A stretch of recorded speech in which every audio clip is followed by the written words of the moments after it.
Ist der nicht schön, mein Tannenbaum? Herrlich, voller Kobi Christmas Tree Ornaments. Und schon die Geschenke liegen da drunter. Oh, was liegt denn da? Geschenke? Geschenke? 2 Kobi-Sets, die ich ja noch gar nicht kenne. Tannenbäume unter den Weihnachtstannenbaum. Die nehme ich mit. Ihr verratet doch nichts, oder? Die nehme ich mit.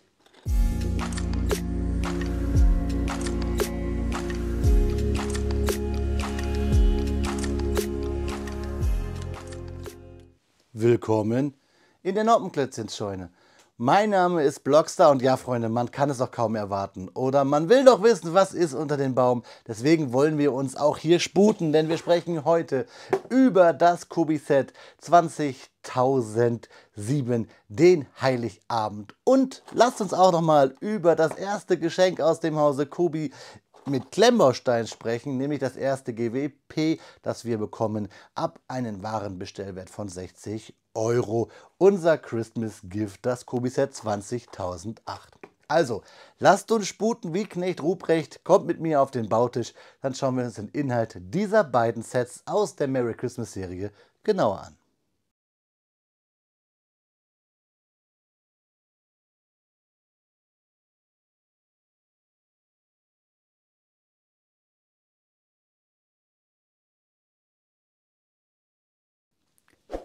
Neben meinem Geburtstag, den ersten und letzten Spieltag der zweiten Bundesliga sowie der standesgemäß im Dezember stattfindende Termin für Bricks for Kids sprechen wir heute über den schönsten Tag des Jahres. Wir sprechen über den Heiligabend, Englisch über Christmas Eve, den 24.12. jeden Jahres. Und Kobi hat uns hier nun in der Merry Christmas Serie ein kleines Set kredenzt mit einem dickbäuchigen Santa Claus, mit einem Kamin mit schöner Socke davor, einer Katze, die auf Kekse lunzt und einen Tannenbaum, wie es sich gehört, und Spielzeug drumherum.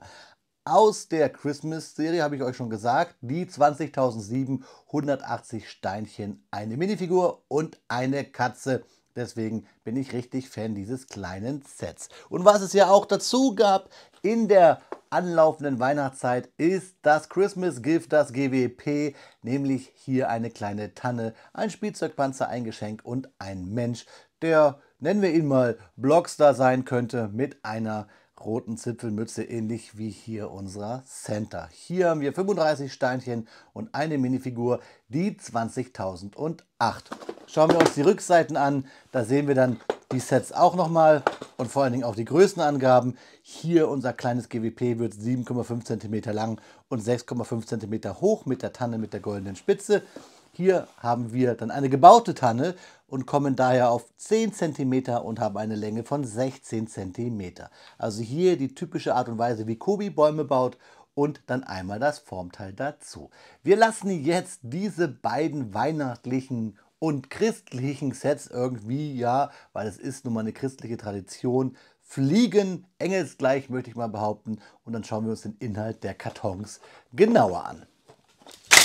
Ja, Freunde, da haben wir unsere beiden Sets, das Christmas Gift, auf den Bautisch liegen, sowie das zweite Set, unser Christmas Eve.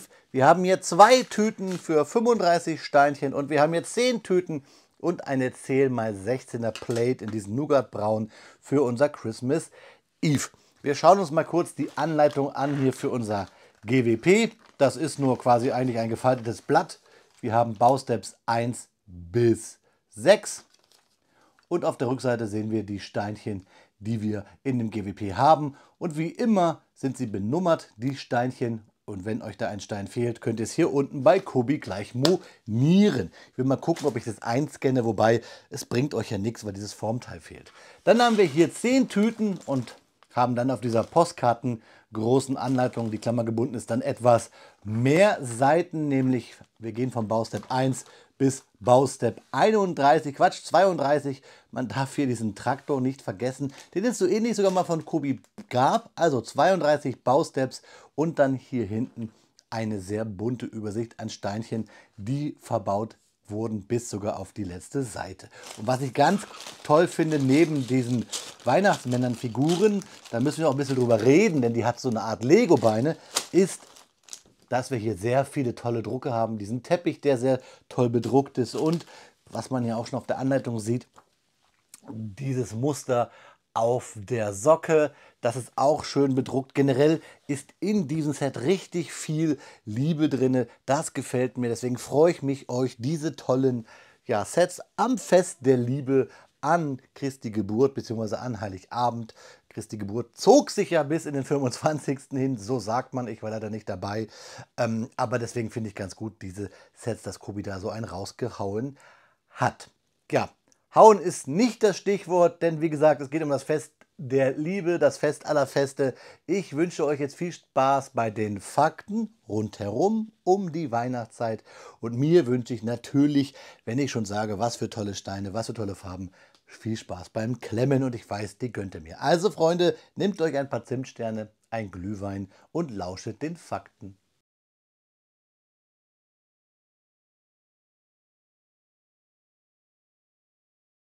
Bevor es jetzt losgeht und meine üblichen Phrasen kommen und die Fakten, möchte ich dir erstmal vielen lieben Dank sagen, dass du in den Feiertagen Zeit hattest, mein Video anzuschauen. Speedbildzeit ist Faktenzeit. Hallo und herzlich willkommen zu diesem besonderen Video, in dem wir über Heiligabend sprechen.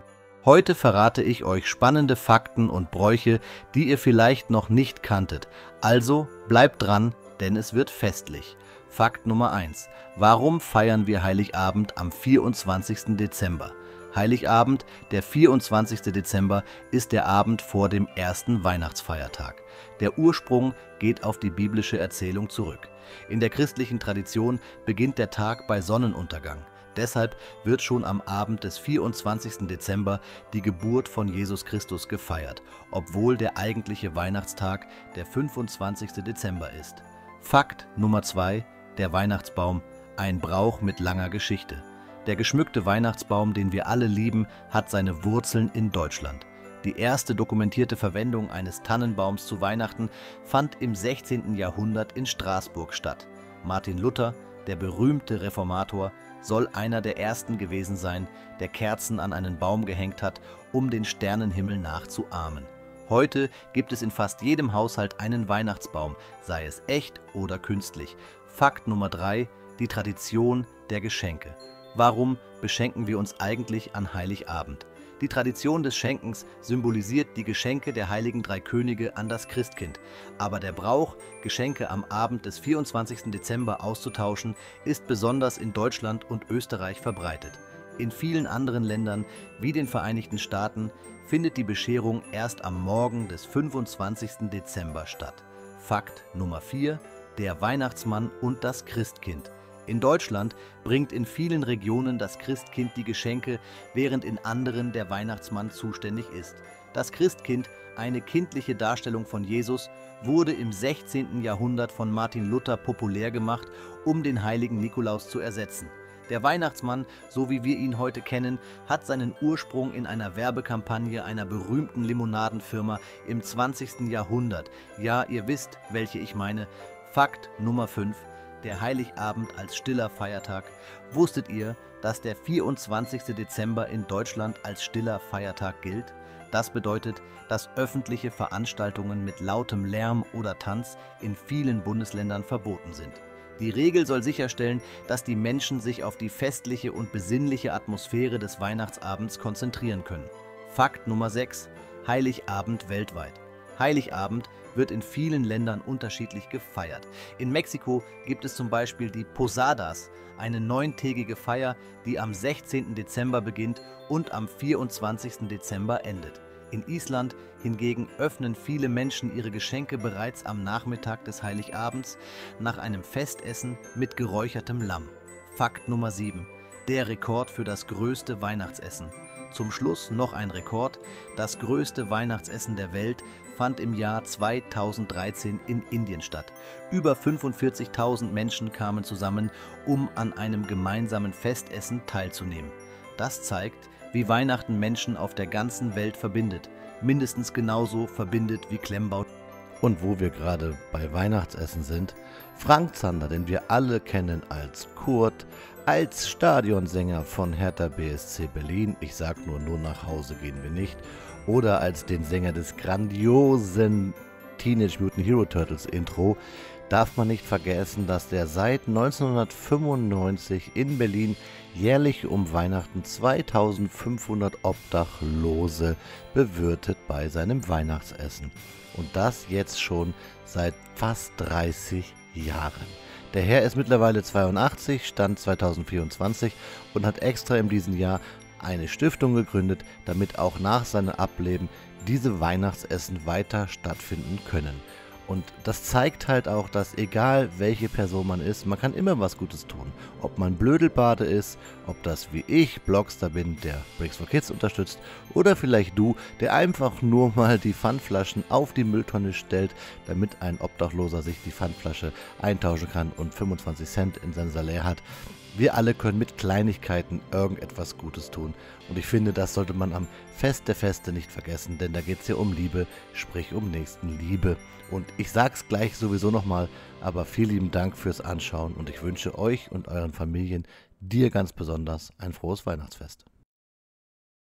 Nach 30 Minuten Bauzeit stehen sie auf dem Bautisch, die beiden Kobi-Sets aus der Merry Christmas Serie. Einmal das GWP, das Christmas Gift, also das Weihnachtsgeschenk. Und wann gibt es Weihnachtsgeschenke? Genau, bei uns in Deutschland meistens auf jeden Fall zum Heiligabend. Das Kobi-Set 20007 Christmas Eve, übersetzt Heiligabend. Das GWP, das Christmas Gift, hat die Setnummer 20008. Zwei schnucklige kleine Sets, über die wir gleich mal reden. Ich schiebe sie mal etwas weiter nach vorne. Ich habe es euch gerade gesagt, 30 Minuten war die Bauzeit, nichts Wildes. Zum GWP, das bekommt man aktuell bei Kobi immer noch, wenn man einen Warenbestellwert von 60 € hat. Dann gibt es das GWP aufs Haus. Könnt ihr bei der Bestellung mit angeben, steht meistens unten. Nicht vergessen, wenn ihr das noch vorhabt, weil ihr vielleicht Geld zu Weihnachten bekommen habt oder etwas umtauschen möchtet oder euch etwas gönnen möchtet, weil ihr vielleicht nicht das richtige Weihnachtsgeschenk bekommen habt, achtet bitte auf den Warenkorb unten, da steht das GWP hinzufügen. Warenwert wird bei Kobi mal 8,99 mal 9,99 € angegeben und dann bekommt man dieses kleine 35-teilige Set. Vielleicht sogar 37, weil zwei Steinchen sind über. Hier so ein blauer Roundstud und so einem, ja, Käseeckenfliese oder Pizzateilfliese. Und dann hat man hier unser kleines GWP. Die Anleitungen vernachlässige ich jetzt mal, weil da gibt es wirklich nichts zu meckern. Das ist ja hier eh nur so ein Faltblatt, habe ich euch vorhin schon gezeigt. Das können wir an die Seite legen. Ist nicht schwer zu bauen. Hier haben wir unser GWP. Und es ist vor allen Dingen daher lustig, weil wir hier einen kleinen Mini-Panzer haben. Und das passt ja zu Kobi und bei vielen von euch Kobi-Fans da draußen, die das hier vielleicht gucken, wird wahrscheinlich auch ein Klemmbaustein-Panzerchen unter dem Tannenbaum stehen. Ich glaube nicht im Schnee, weil hier liegen die Geschenke und steht der Panzer ja im Matsch bzw. im Schnee vor den Tannenbaum, der diese typische, ja, Tanne ist, diese Formteiltanne, die wir zum Beispiel im Hintergrund sehen hier bei den Nativity Sets. Da haben wir hier auch so ein Formteil-Tannenbäumchen, sogar 2 Stück. Das ist typisch Kobi. Lustig halt, dass wir hier oben mit einem goldenen Roundstud den quasi die Abschlussspitze gemacht haben. Den Stern wollte ich gerade sagen. Aber es passt ganz gut und das Geschenk, ja, typische Bauweise mit Jumper und so, gefällt mir. Hier unten dann mit einer 4x4er Plate gegengekontert, gegen diese Round Wedges. Was ich lustig finde, ist natürlich hier die Figur. Denn die rennt wie ich, das mache ich mich auch ganz oft zu den Feiertagen, rum mit so einer Zipfelmütze, einen schönen bedruckten Rudolph the Red-Nosed Reindeer, Ugly Christmas Sweater mit Hemd darunter, brauner, na, braun ist hier gar nichts, aber brauner ist das Rentier, aber grau ist die Hose, schwarze Schüchchen, blaue Augen und brauner Haarfarbe angedeutet hier bei den Augenbrauen und diese, ja, fast schon Saxophonartige Weihnachtsmütze, die ich auch immer aufhabe oder öfter aufhabe, hier ja auch im Video, bloß bei mir in Blau. Also eine tolle Minifigur, die ich jetzt ganz oft habe, weil ich dieses GWP öfter natürlich bekommen habe, da ich ja bei Kobi öfter einkaufe. Ich bekomme ja hier nichts gesponsert von Kobi, deswegen kaufe ich da selber und habe da natürlich auch öfter mal ein GWP da drin.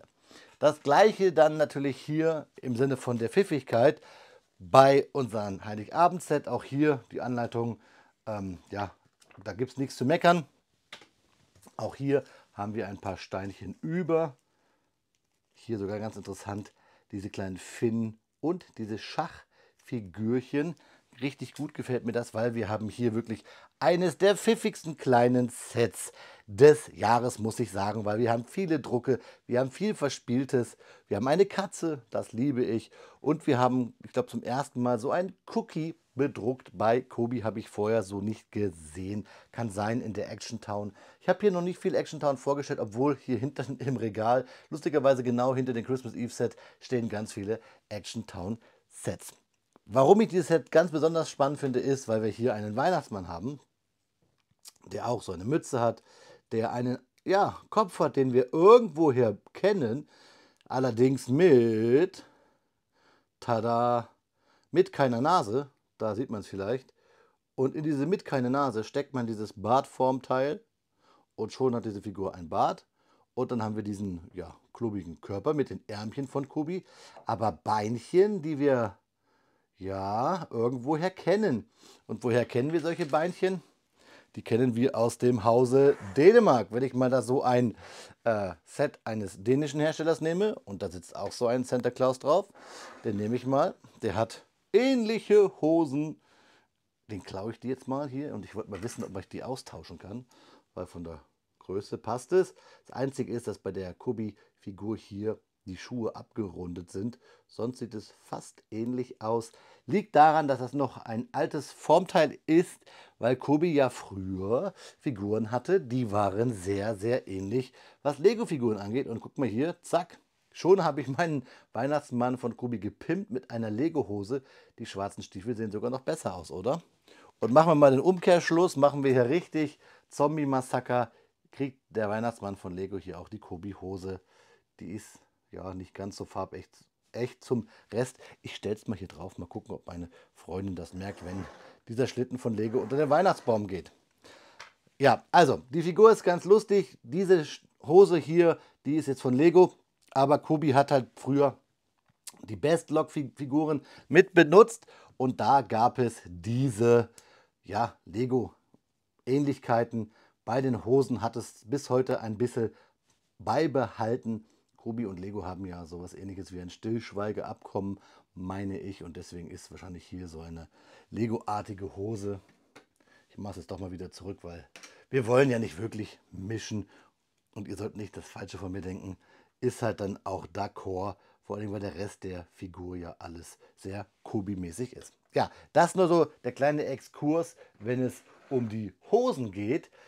Interessanter ist beim Set aber halt auch die ganze Machart. Ich zeige es euch jetzt. Viel ist nur draufgestellt, deswegen ist hier gerade schon die Tasse hier für den Eggnog oder für den Glühwein runtergefallen und der Cookie ist auch gerade runtergefallen.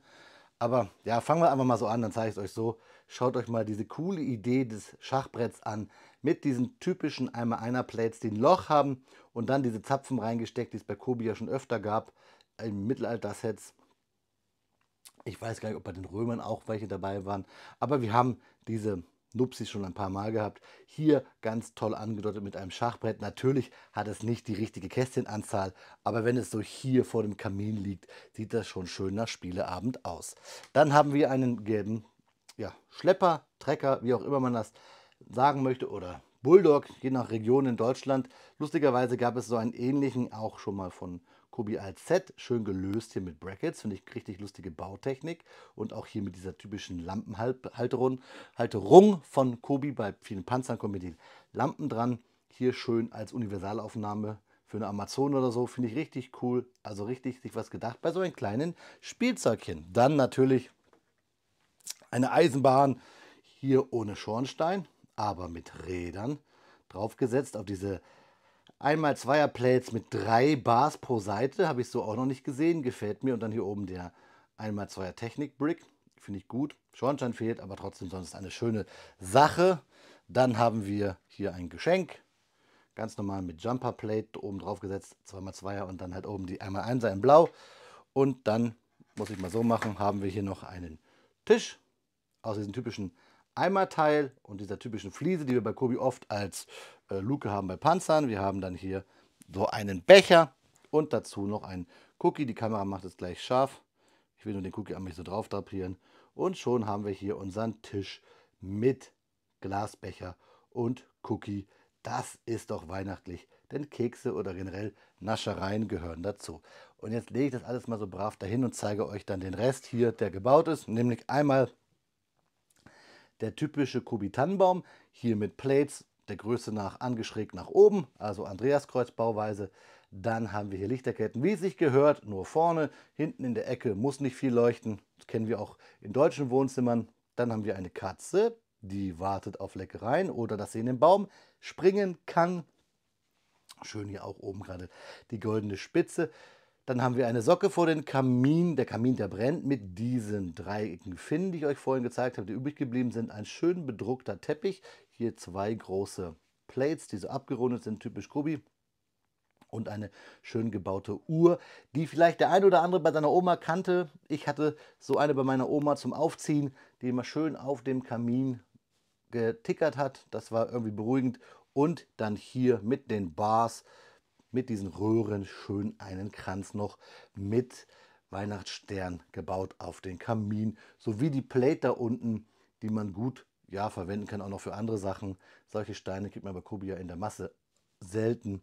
Deswegen ist dieses Set vielleicht auch für den einen oder anderen, der es schlachten möchte, ganz cool. Und hier unten sehen wir noch die typische Kobi, ja, ich würde mal sagen, Flugmotorenabdeckung hier als roten Christbaumständer. Also ein schönes Set, was gut unter den Tannenbaum passt, was quasi dann auch nochmal die Ereignisse des Tages dann vorm Tannenbaum auch widerspiegelt. Mir gefällt es und diese lustige Geschichte mit dem Weihnachtsmann und den Lego-Hosen, so nenne ich sie mal, die habe ich euch schon mal gezeigt.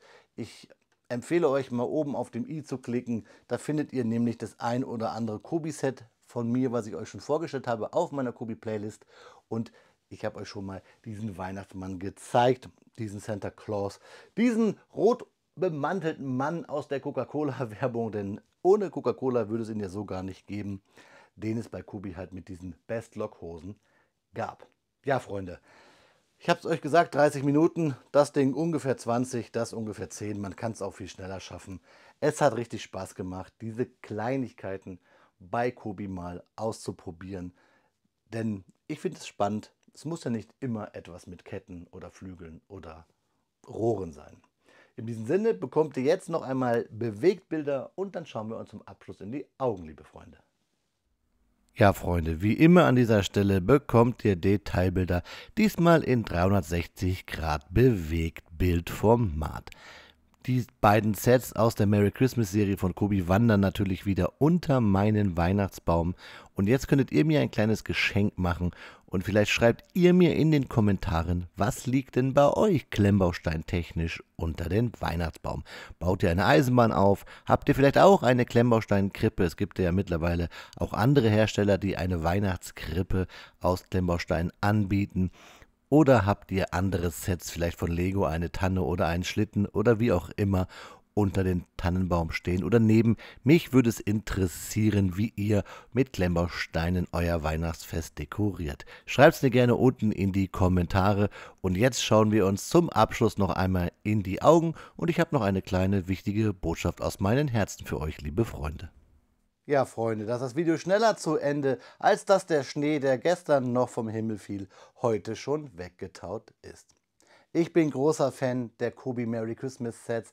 Ich bin aber auch großer Fan von Heiligabend und Weihnachten, der Feste, die gerade hier laufen. Bis hin zum 6. Januar, der in meinem Bundesland, wo ich wohne, sogar ein Feiertag ist. Ich mag also die Weihnachtszeit mit seinem Vorgeplänkel, Advent und Nikolaus und dann natürlich das Fest der Feste, wo vielleicht bei dem einen oder anderen von euch auch Klemmbausteine der Marke Kobi unter dem Baum liegen. Und wenn nicht von Kobi, ist ja auch cool. Hauptsache Klemmbausteine, das beste Spielzeug der Welt.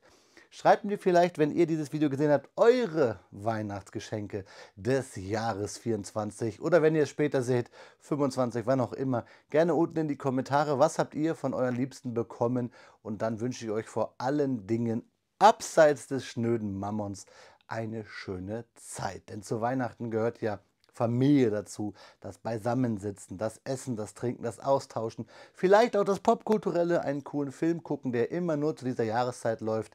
Lasst es euch gut gehen. Ich hoffe, ihr habt da draußen Familie oder Freunde oder Liebste, mit denen ihr das besinnliche Fest feiern könnt. Und wenn nicht, dann fühlt euch von mir einfach mal von ganzem tiefsten gedrückt. Ich denke an euch.